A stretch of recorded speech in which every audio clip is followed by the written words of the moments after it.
We continue now at the top of Daf Zayin Amud Beis in Meseches Nedarim. This is Nedarim Daf 87b. The Brisa continues discussing a case where a wife, she takes a neder from Te'enim and from Anavim, and so it says, Hafer l'Te'enim, let's say he annuls the part of the vow that was relevant to the figs, Eino mufar at sheyofer af la'anavim, it will not be annulled until he also annuls the part of the neder that was relevant to the grapes. Divrei Rabbi Yishmael, that is the opinion of Rabbi Yishmael, and again the Gemara is saying that is like our Mishnah. The Ran over here says, Hafer l'Te'enim eino mufar at sheyofer af la'anavim. So again, the Ran's going to bring two approaches. Eino mufar kol ha-neder means to say the entire neder is not mufar. The part that he annulled, that is going to be effective according to the first explanation of the Ran, Kedamrin and Ba'akama, but it's still not like Hakama. In other words, when it comes to Hafara, when it comes to annulment, so if he annuls part of it, only part of it will be annulled. Whereas when it comes to Hakama, when it comes to upholding the neder, Dim Kayim Miktzaso Kayim Kulu, if he upholds even part of the neder, the entire neder will be upheld. Then the Ran offers the other approach, Inami, or Eino Mufar Klal. It could be that what Rabbi Yishmael is saying is that if you're Mefer L'Te'enim, it's not Mufar at all. Afilu L'Te'enim, even the part for the figs, is not going to be annulled. The Ran says, like I wrote in the Mishnah, like I wrote in our Mishnah, there are two approaches to understanding what exactly the Mishnah means. But the point here is that Rabbi Yishmael makes a distinction between Hafara and Hakama. By Hakama, when you have this neder that has two components, so if you're Makayim, part of it, the entire thing is considered upheld. When it comes to Hafara, that is not the case. The entire thing is not dependent on part of it. And the Brisa continues, Rabbi Akiva Omer, Rabbi Akiva says, Harehu Omer Isha Yekimenu v'Isha Yeferenu. The Pasuk says that her husband upholds the neder, and that her husband can annul the neder. Ma Yekimenu Mimenu, just like Yekimenu, it implies even partial. That just comes from the language, the grammar of the word Yekimenu. Af Yeferenu Mimenu, so too Yeferenu, so too when it comes from Hafara, part of it can affect the whole. And the Ran over here says, Ma yikimenu mimenu demashma divimiksaso. The word yikimenu sounds like even part of it. Dehainu mimenu hukam kulo. The point is, and this again everybody agrees, that even from part of it being upheld, the entire thing is upheld. The yikimenu hachi mashma. That's the implication of the word yikimenu. Af Yeferenu nami, so too says Rabbi Akiva, when it comes to Hafara, to annulment, Af agav lo mashma hachi, even though the word itself is not mashma, the same way as Yekimenu, Afilu hachi ha-iskish. Nevertheless, there's a comparison between the two, between the Yekimenu and the Yeferenu, and so they follow the same rules. That's Rabbi Akiva's position. And the Gemara continues, Rabbi Yishmael miksiv yafer mimenu. Rabbi Yishmael, he responds to Rabbi Akiva, again, like the Ran already alluded to, it doesn't say yafer mimenu, it doesn't say the word mimenu, and the word yeferenu doesn't imply part of it affects the whole, and therefore we don't say that the hafara is the same as the hakama. For Rabbi Akiva, but Rabbi Akiva responds to Rabbi Yishmael, makish hafara la-hakama, that we compare hafara, annulment, to hakama, to upholding the neder, ma hakama mimenu, just like by hakama, again, if he upholds part of it, that can uphold the entire thing. Afafara mimenu. So too the same thing is true when it comes to hafara, when it comes to annulment. And the Gemara continues, Amar Rabbi Chia bar Abba, Amar Rabbi Yochanan. Rabbi Chia bar Abba says that Rabbi Yochanan says, Zu divrei Rabbi Yishmael v'Rabbi Akiva. This is the opinion of Rabbi Yishmael and Rabbi Akiva. Aval Chachamim, but the Chachamim, they say as follows, Makish Hakama lahafara, they make a comparison between Hakama and Hafara in the following fashion, Ma Hafara, just like when it comes to annulment, Ma shehafer hafer, that which he annulled, Af Hakama ma shekayim kayim. So too when it comes to Hakama, to upholding the neder, that which he upheld, meaning to say the Chachamim go in the other direction, they learn Hakama from Hafara, and they say that we ultimately learn out that by Hakama, part of it does not influence the whole. We don't say that just because he was Mekayim some of it, therefore he's Mekayim the entire thing. We say Mashakayim Kayim, that which he upheld, only that part will be upheld. And we should note over here that the Ran points out that according to the Girsa that we have in the Gemara says, Masha hafer, that which he annulled. So it sounds like, let's say you have a neder with different components, and he annuls part of the neder, so part of the neder, that part which he annulled, is in fact annulled. And that again was according to one understanding of the Ran, but there was that second understanding of the Ran which said that in such a situation where he annulled part of the neder, none of it is annulled. And the Ran brings over here that there is another Girsa in our Gemara which follows that second understanding, so it just depends which Girsa you have. Again, whether by Hafara, if he annuls part of it, will that part be annulled, or will there be no annulment whatsoever? And the Gemara continues at the two dots. The Mishnah said, Amra konim te'ena. Let's say she makes a neder that has two components, and she divides her words into two distinct phrases, so then it's considered to be two nedarim.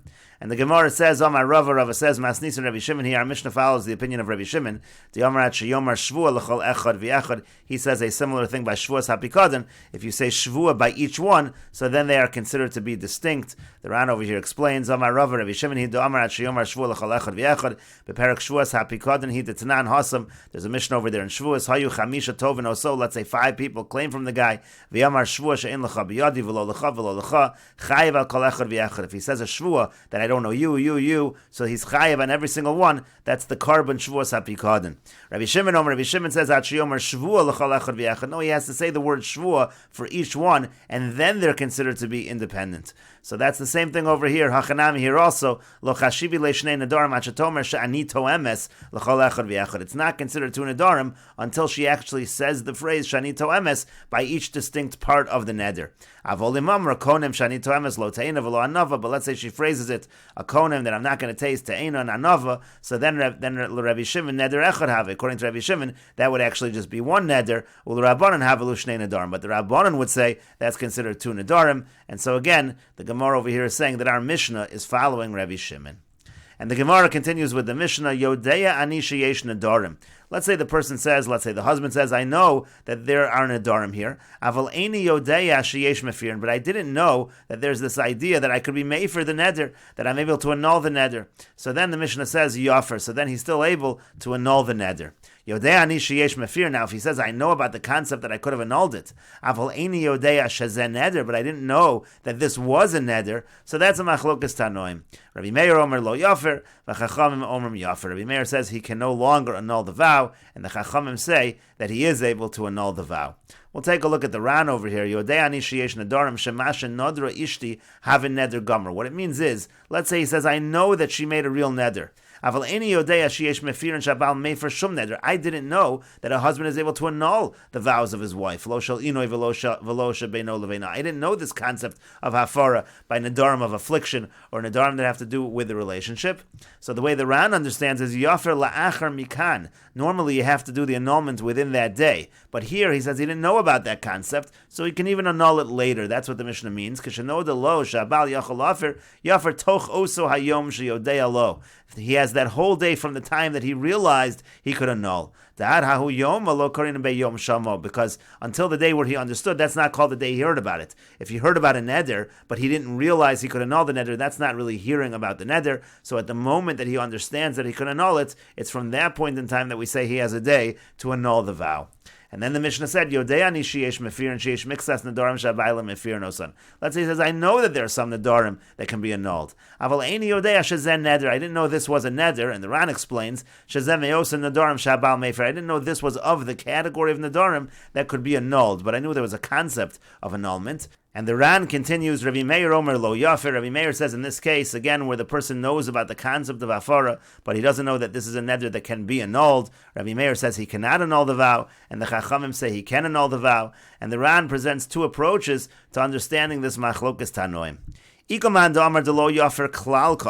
There's one approach that says that Rabbi Meir means there's no hafara whatsoever. Lo hayom, he can't do today. Let's say that first day, he doesn't know for sure that this neder could be annulled, but he says, maybe just in case I'll annul it. That's not going to work. V'lo achar shodiyu, shu yachol hafer. And he also can't do it when he finds out that this is a neder that can be annulled. He can't do it later on either. And the Ran explains, hayom, first of all, he can't do it today. Delo mikri yom shamu. It's not called the day he heard about it. Shehei mefer ela kashu yodeya, shu yachol hafer. That's not called the day he heard about it if he didn't know he could annul it yet.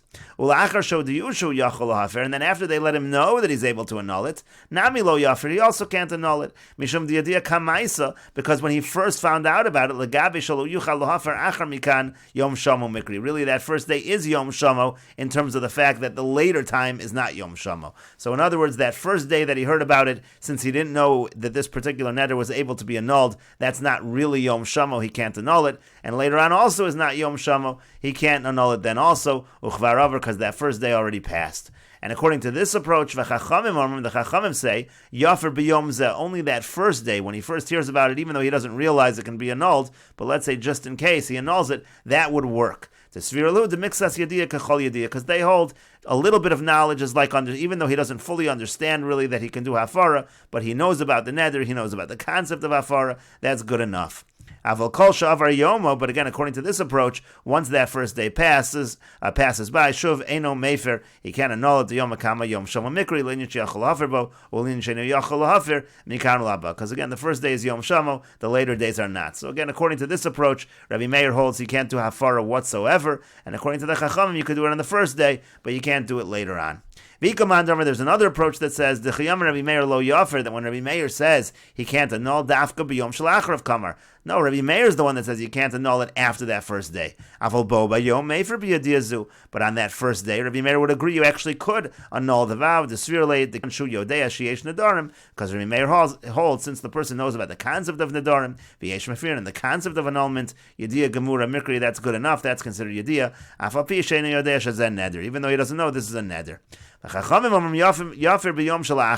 to this approach, the Chachamim say, the hafara works even later on. Because they hold, since on that first day he didn't realize this was a neder, so therefore that's not called yadiyah. So two approaches to understanding the machlokas tanoim at the end. Does Rabbi Meir mean lo yafer at all? Or maybe you can do hafara on that first day? And are the Chachamim, are they saying yafer on the first day? Or are they saying even further, saying you can even be yafer, you can even annul it after that first day? And the Gemara says, Uraminu, we have a contradiction to our Mishnah from the following brisa. Below Ra'os Prat L'Suma Divrei Rabbi Yehuda. Rabbi Yehuda says, when we talk about someone who kills unintentionally, normally he goes to Gullus, and it says below Ra'os, he didn't see, he did it unintentionally, and according to Rabbi Yehuda, that excludes a blind person. A blind person does not go to Gullus. Rabbi Meir Omer L'Rabo says Asuma. Rabbi Meir says the opposite. It actually comes to include a blind person, that a blind person does go to Gullus. And the Ran explains the contradiction within Rabbi Meir. Rabbi Meir Omer L'Rabo says Asuma. Rabbi Meir says this comes to include a blind person who does go to Gullus. The Kevon the Islam Mixas Yediyah. The point is, since he has some knowledge, Shemargeshu Kishaboza Etzlo, he can feel that somebody is nearby. Aval B'She'en Lo Yediyah Gemuri, even though the blind person doesn't have a full understanding, a full knowledge of what's surrounding him. She'en Yachol Lechavin Mekom Mamish, he doesn't know exactly where he is. Kevon She'en Lo Roeyu, because he can't see him. Afilu Hachi Havi Kechol Yediyah. Rabbi Meir is saying, nevertheless, it's as though he does have enough knowledge that he's going to go to Gullus, and therefore that presents a contradiction, because here Rabbi Meir seems to be saying Mixas Yediyah is like Kol HaYediyah, but again in our Mishnah, Mixas Yediyah does not really count as a Yediyah. We'll continue with this discussion in the next video on Daf Peches Amud Aleph.